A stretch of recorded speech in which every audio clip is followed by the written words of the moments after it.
ले खुद ने पढ़ल आवे तो बच्चा के की पढ़े थी अभ्यास सर छूट गया। अभ्यास नौकरी क्या लीजिए अभ्यास कऽ नौकरी लगी ना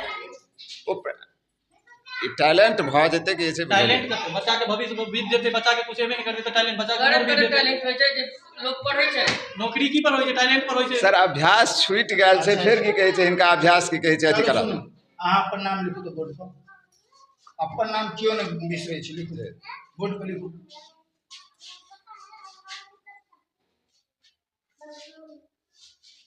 बड़का नाम लिखू अपन बड़का अक्षर में लिखू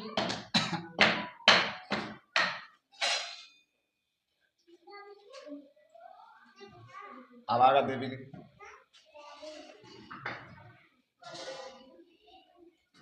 अपन नाम सिग्नेचर करो द्वारा सबके आप रोशन कुमार लिख कर दिखा दिया रोशन कुमार या राकेश कुमार या ऋतिक कुमार कुछ लिखा हमरा दिखा आगे की नाम है? हमर नाम महेश यादव। महेश यादव लिख कर महेश यादव लिखो।